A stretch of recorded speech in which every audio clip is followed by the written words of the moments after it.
Hello बच्चों, good morning to all of you. Clear? तो ना देखिए, अभी हम लोग जो है इलेक्ट्रोस्टैटिक्स का एक बहुत महत्वपूर्ण पार्ट आप लोग के लिए ग्रुपिंग ऑफ रेजिस्टेंस लेके आ रहे हैं। क्लियर? उम्मीद है कि इस लॉकडाउन के पीरियड में आपको बहुत अच्छा लगेगा, और अगर आपको पढ़ने में अच्छा लगता है, अच्छी तरीके से इसको समझते हैं और आपको ये महसूस होता है कि हम आपके लिए कुछ अच्छा कर पा रहे हैं, तो मेरे चैनल को सब्सक्राइब ज़रूर करें और बेल आइकन को दबा दें। ओके, तो चलिए हम बहुत ज़्यादा बात न करते हुए डायरेक्ट टॉपिक पर आते हैं और हम शुरू करते हैं grouping of capacitor. Grouping of capacitor. Clear? तो नाउ देखें ग्रुपिंग ऑफ कैपेसिटर। तो ये आपका हो गया ग्रुपिंग ऑफ कैपेसिटर। तो ग्रुपिंग ऑफ कैपेसिटर का मतलब होता है कि संधारित्र का संयोजन। संधारित्र का संयोजन। चलिए, तो जब हम कैपेसिटर को, तो इसके पहले आप कैपेसिटर देखे ही होंगे, और अगर नहीं देखे होंगे कि कैपेसिटर क्या है, तो आप पीछे के वीडियो से देख सकते हैं, उसमें आपको मिल जाएगा कैपेसिटर। तो कैपेसिटर क्या है, उससे आप अच्छी तरीके से समझ जाएंगे कि कैपेसिटर क्या है। क्लियर? कि कैपेसिटर कैसे बनता है और उसका हम किस किस तरीके से यूज करते हैं। तो ना चलिए कि जब हम दो या दो से अधिक कैपेसिटर को आपस में जोड़ देते हैं तो उसे ग्रुपिंग ऑफ कैपेसिटर कहते हैं। कि जब हम दो या दो से अधिक कैपेसिटर को आपस में जोड़ देते हैं तो उसे ग्रुपिंग ऑफ कैपेसिटर कहते हैं। कि when two or more than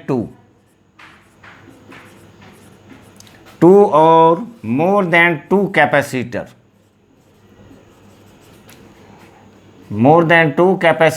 are joined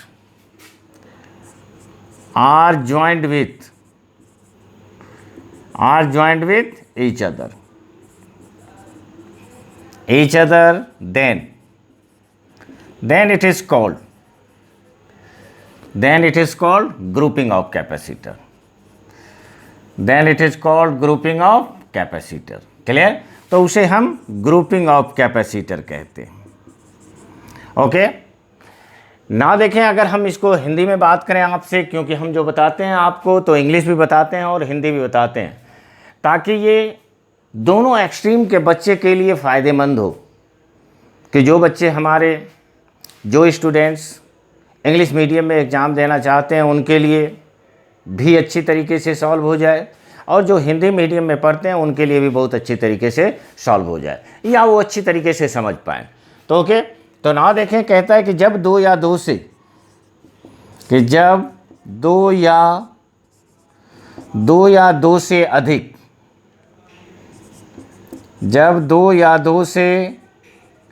अधिक संधारित्र को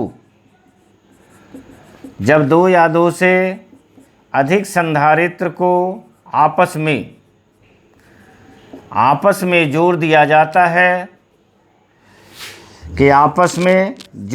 जाता है, तो उसे संधारित्र का संयोजन कहते हैं। तो उसे संधारित्र का संयोजन कहते हैं। चलिए, तो जनरली सिंपल सी बात है कि जब आप दो या दो से अधिक कैपेसिटर को आपस में जोड़ देते हैं तो उसे क्या कहते हैं? उसे ग्रुपिंग ऑफ कैपेसिटर कहते हैं। ये आपका दो प्रकार का होता है। तो ना देखें टाइप्स, तो ये टाइप्स का मतलब प्रकार होता है। तो कैपेसिटर को हम दो प्रकार से जोड़ते हैं। जब इसे हम दो प्रकार से जोड़ते हैं तो पहले को कहते हैं सीरीज कॉम्बिनेशन,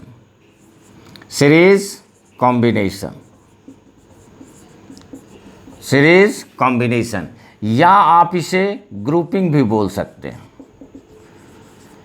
कि सीरीज कॉम्बिनेशन या ग्रुपिंग। क्लियर? तो ना देखो, इसे हम लोग हिंदी में कहते हैं श्रेणी क्रम संयोजन। क्लियर? तो ये आपका हो गया श्रेणी क्रम संयोजन। ना दूसरा, दूसरा को हम लोग कहते हैं पैरेलल ग्रुपिंग। तो इसे क्या कहेंगे? तो इसे हम लोग कहते हैं पैरेलल कॉम्बिनेशन या ग्रुपिंग। दोनों में से आपको, दोनों एक ही वर्ड है, तो पैरेलल कॉम्बिनेशन, या इसे हम लोग क्या बोलते हैं? तो इसे ग्रुपिंग भी बोलते हैं। इसे हम लोग कहते हैं समानांतर संयोजन। तो इसे हम लोग कहते हैं समानांतर संयोजन। क्लियर? तो ये आपका हो गया कि दो प्रकार का होता है कि सबसे पहले ग्रुपिंग ऑफ कैपेसिटर हम किसे कहते हैं? तो ग्रुपिंग ऑफ कैपेसिटर कहते हैं कि जब हम दो या दो से अधिक कैपेसिटर को आपस में जोड़ देते हैं तो उसे ग्रुपिंग ऑफ कैपेसिटर कहते हैं, संधारित्र का संयोजन कहते हैं। ये दो प्रकार से किया जाता है। फर्स्ट को सीरीज कॉम्बिनेशन कहते हैं, या आप सीरीज ग्रुपिंग भी बोल सकते हैं, पैरेलल कॉम्बिनेशन बोलते हैं, या पैरेलल ग्रुपिंग भी बोल सकते हैं। क्लियर? तो नाउ इससे आगे हम लोग देखते हैं कि सीरीज ग्रुपिंग क्या होता है। एक एक करके हम अध्ययन करेंगे कि सीरीज ग्रुपिंग क्या होता है, और फिर हम देखेंगे कि पैरेलल ग्रुपिंग क्या होता है। तो चलिए प्लीज यहां तक राइट करें।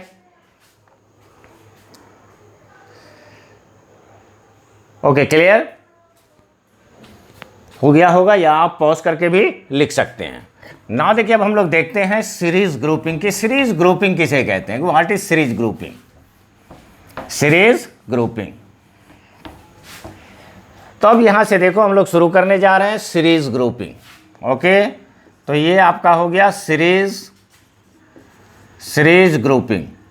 और सीरीज ग्रुपिंग का मतलब होता है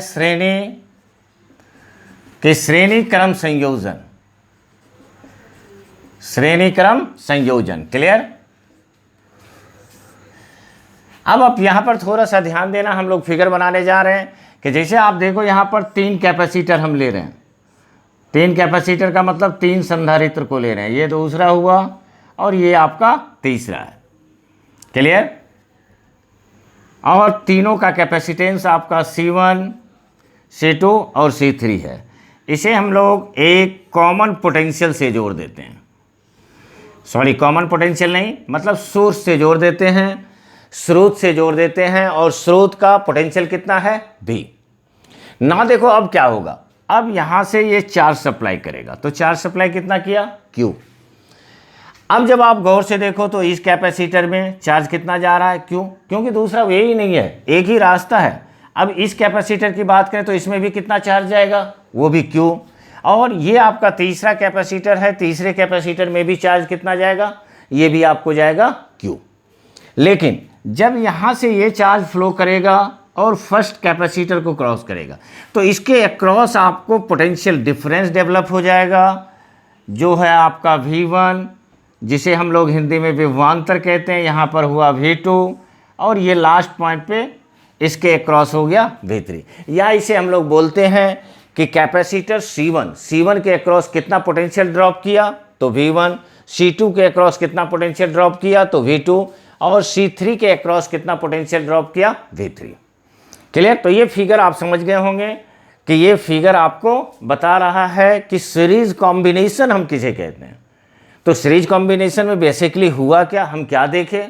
हम ये देखें कि जब आपका चार्ज फ्लो करता है और कोई भी ग्रुपिंग इस प्रकार किया हुआ है कि सारे कैपेसिटर में सेम चार्ज फ्लो करता है, तो सेम चार्ज फ्लो करता है तो उसे क्या कहते हैं? उसे ग्रुपिंग ऑफ कैपेसिटर कहते हैं। उसे ग्रुपिंग ऑफ कैपेसिटर कहते हैं। क्लियर? तो ये कहता है आपको कि व्हेन टू और more then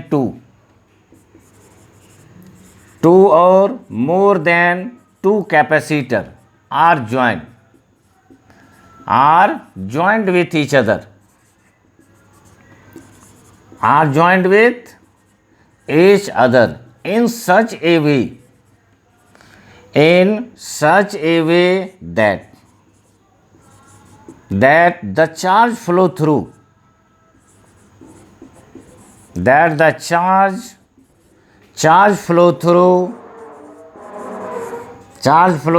each capacitor, the charge flow through each capacitor remains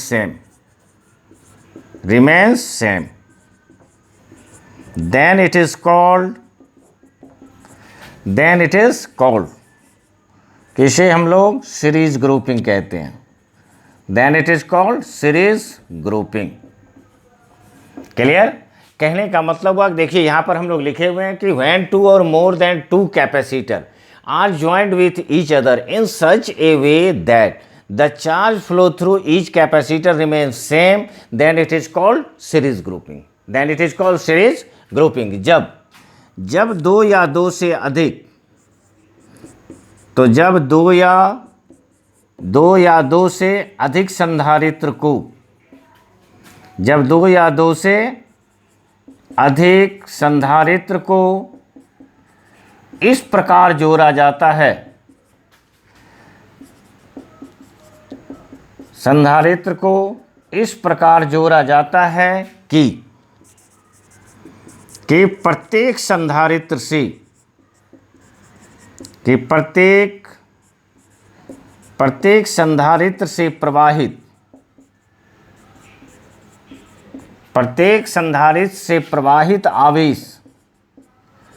आवेश कैसा होता है? तो प्रवाहित आवेश समान होता है, आवेश समान होता है, तो उसे श्रेणी क्रम संयोजन कहते हैं, तो उसे श्रेणी क्रम संयोजन कहते हैं। क्लियर? अब देखो, अब हम क्या करेंगे कि सारे जितने भी यहाँ पर हमने लिखा है सबको हम लोग मान लेंगे कि ये है क्या, कि C1 क्या है, C2 क्या है, C3 क्या है। तो C1 क्या है? पहला कैपेसिटर का कैपेसिटेंस है। C2 क्या है? दूसरे कैपेसिटर का कैपेसिटेंस है। C3 क्या है? तीसरे कैपेसिटर का कैपेसिटेंस है। तो चलिए यहाँ पर लेट हम लेते हैं कि लेट माना कि ये हो गया C1, C2, C3, ये क्या है आपका? Capacitance of capacitor. तो ये आपका होगा capacitance of capacitor, capacitance of capacitor. Clear? तो कैपेसिटेंस ऑफ कैपेसिटर का मतलब हुआ संधारित्र की धारिता। कैपेसिटेंस का मतलब क्या होता है? तो संधारित्र की धारिता। क्लियर? संधारित्र की धारिता। अब यहाँ पर देखो V1 V2 क्या है? तो ये आपका हो गया V1 V2 V3। तो V1 V2 क्या हो जाएगा कि पोटेंशियल ड्रॉप अक्रॉस या potential difference across each capacitor, potential difference across each capacitor, कि प्रत्येक संधारित्र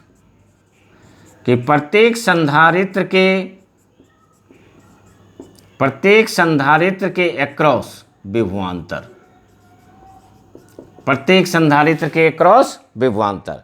ओके, चलिए थोड़ा जगह का कमी है, तो चलिए पहले यहाँ तक हम लोग इसको राइट करें, फिर हम आगे बढ़ते हैं। ओके, चलिए प्लीज राइट।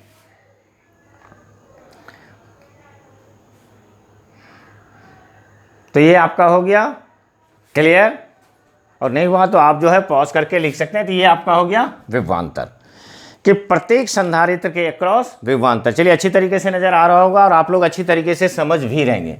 चलिए हम थोड़ा ऊपर की ओर रब करते हैं। तो चलिए यहां से हम रब कर रहे हैं।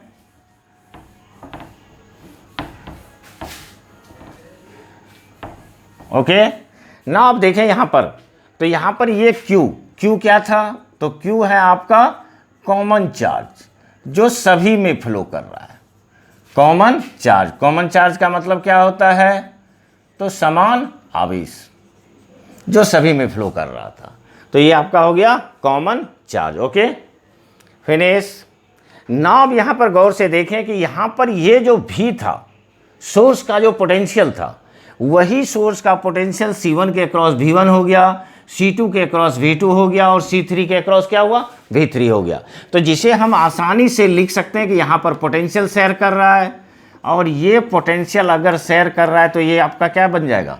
V1 plus V2 plus V3, V1 plus V2 plus V3।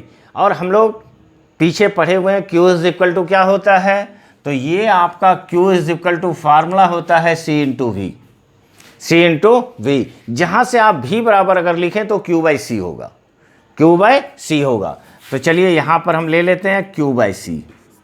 Again देखो इसमें भी चार्ज सेम जा रहा है लेकिन कैपेसिटेंस अलग है, तो Q बाई C1 अगेन ये आपका हो जाएगा Q/C2 और ये आपका हो जाएगा Q/C3। तो ये सारा Q कैंसिल हो जाएगा और आपको बच जाएगा 1/C is equal to 1/C1 plus 1/C2, अब प्लस क्या हो जाता है 1/C3। अब बात आती है कि ये जो C यहाँ पर निकला, तो C क्या निकला, C आपको निकला इक्विवेलेंट, जहाँ C क्या है, तो ये आपका है equivalent capacitance. Equivalent capacitance, equivalent capacitance का मतलब होता है समतुल्य धारिता। समतुल्य धारिता, क्लियर। या इसे आप इफेक्टिव कैपेसिटेंस भी बोल सकते हो। तो ये आपको हो जाएगा इफेक्टिव कैपेसिटेंस, क्लियर। तो ये दूसरा नाम हो गया, या आप चाहो तो इसे टोटल कैपेसिटेंस भी बोल सकते हो। तो ये आपको हो गया टोटल कैपेसिटेंस। तो ये तीन नाम हुए आपके, तीनों का मतलब सेम है। सी आपको इक्विवेलेंट कैपेसिटेंस हुआ, जिसे हम लोग समतुल्य धारिता कहते हैं, इंग्लिश में इसका और भी नाम होता है इफेक्टिव कैपेसिटेंस, और फाइनली आप इसे टोटल कैपेसिटेंस भी बोल सकते हो, क्लियर। तो ये आपका हो गया इक्विवेलेंट कैपेसिटेंस। अब बात ये आती है महत्वपूर्ण बात कि हम लोग सीखे क्या। हम लोग ये सीखे कि जब हम तीन कैपेसिटर को जोड़े, जिसका कैपेसिटेंस C1, C2, C3 था, तो उसका इक्विवेलेंट कितना आ गया 1/C equal to 1/C1 1/C2 अब प्लस 1/C3, मतलब तीनों को ऐड करते हैं, क्लियर। अब अगर हमें वैल्यू भी दिया रहे कि ये 2 हो, ये 3 हो, ये 4 हो, तो हम यहाँ पर भी 2, 3, 4 करके कैलकुलेट कर सकते हैं कि इसका इक्विवेलेंट कैपेसिटेंस क्या होगा, क्लियर। चलिए यहाँ तक क्लियर हो गया होगा आपका ना। देखो अब हम लोग देखते हैं कि जब हम दो कैपेसिटर को अगर जोड़ेंगे तो क्या होगा। तो ना चलिए यहाँ पर हम लिखते हैं कि when two capacitor each of capacitance, two capacitor capacitance C1 and C2 are connected in series, are connected in series, clear. कहने का मतलब हुआ कि दो संधारित्र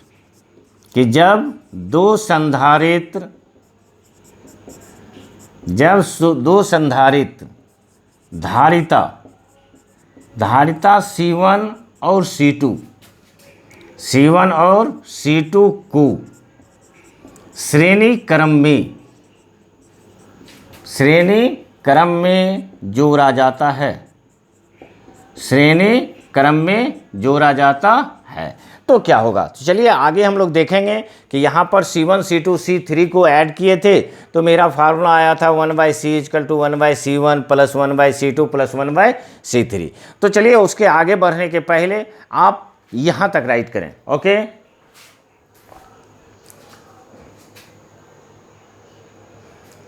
चलिए ओके कंप्लीट। तो आप लोग लिख लिए होंगे, और नहीं तो मैंने उपाय भी बताया कि आप पॉज करके आराम से लिख सकते हैं, क्योंकि ये जो क्लास होता है आपके मन के अनुसार होता है कि आपको जब कभी समय मिले आप अच्छी तरीके से इसको देख सकते हैं, समझ सकते हैं, पढ़ सकते हैं। जिस समय आपकी इच्छा हो, मॉर्निंग में, आफ्टरनून, इवनिंग, नाइट, किसी भी टाइम आप पढ़ सकते हो, ओके। तो नाउ देखें, चलिए अब आगे बढ़ते हैं इससे।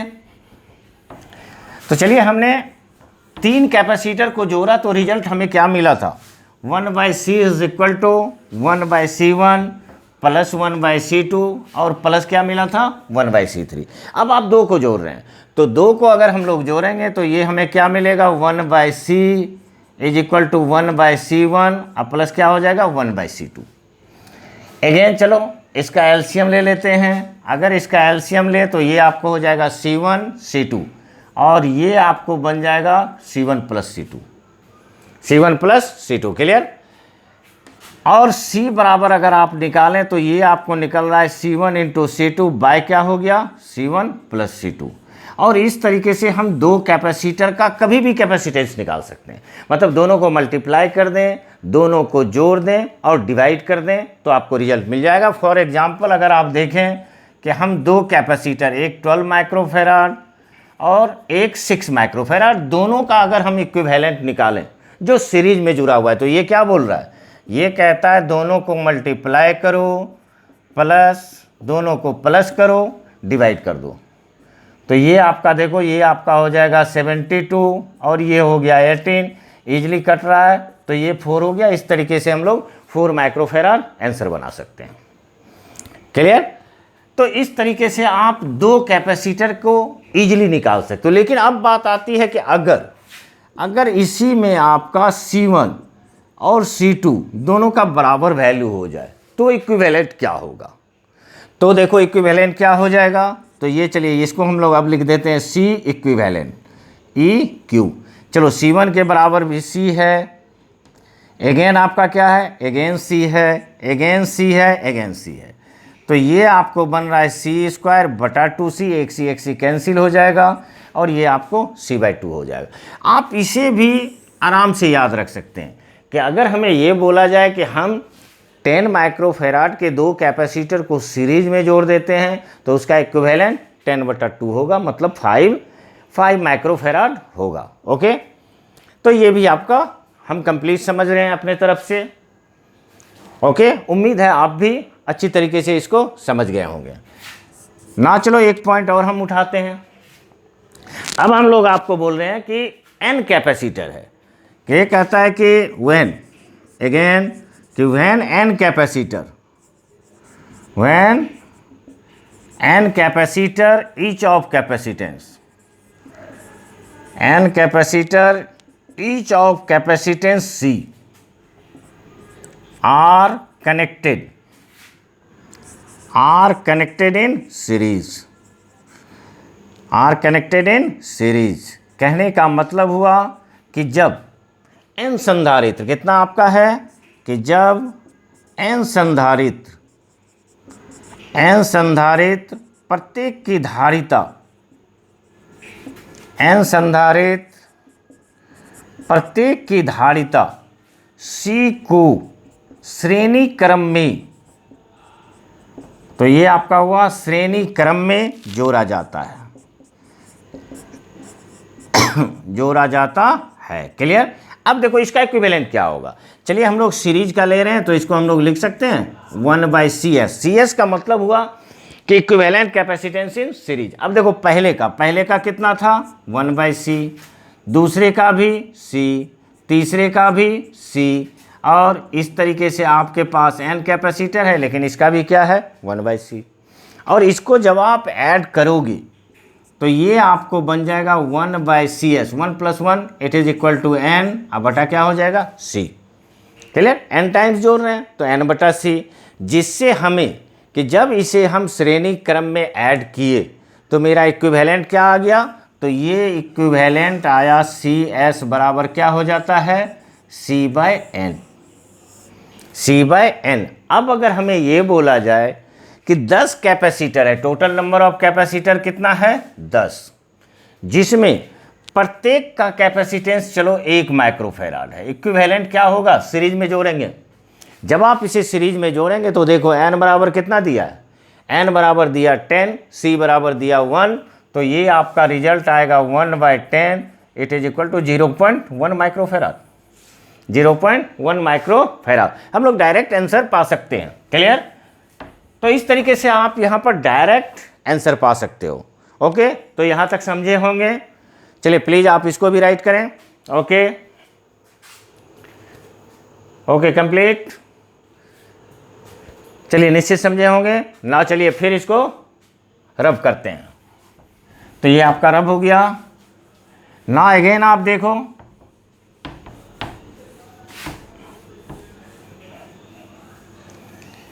अब आता है कि सीरीज कॉम्बिनेशन में क्या पॉइंट ऐसा है जो महत्वपूर्ण है और हमें ध्यान रखना है कि इन सीरीज कॉम्बिनेशन या सीरीज ग्रुपिंग, इसका मतलब क्या हुआ, इसका मतलब हुआ श्रेणी क्रम कि श्रेणी क्रम संयोजन में। तो श्रेणी क्रम संयोजन में पहला पॉइंट पहला पॉइंट हम क्या देखें कि सभी कैपेसिटर से कॉमन चार्ज फ्लो करती है। तो ये कहता है आपको कि the charge flow through each capacitor remains same. The charge flow through each capacitor remains same. कहने का मतलब हुआ कि प्रत्येक संधारित्र से प्रवाहित आवेश समान होता है। क्लियर ना। चलिए इसमें थोड़ा सा हमें इंक डालना पड़ेगा, तो चलिए हम इसमें थोड़ा सा इंक डाल देते हैं। Okay, clear.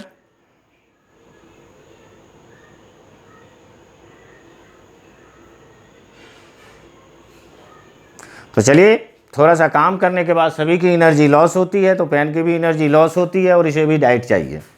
क्लियर। तो इस तरीके से हम इंक डाल के इसको भी डाइट देते हैं, मतलब इसे एनर्जी प्रोवाइड करते हैं ना। चलिए यहाँ पर नेक्स्ट पॉइंट आप देखो, नेक्स्ट पॉइंट क्या होगा। तो नेक्स्ट पॉइंट होता है कि द इक्विवेलेंट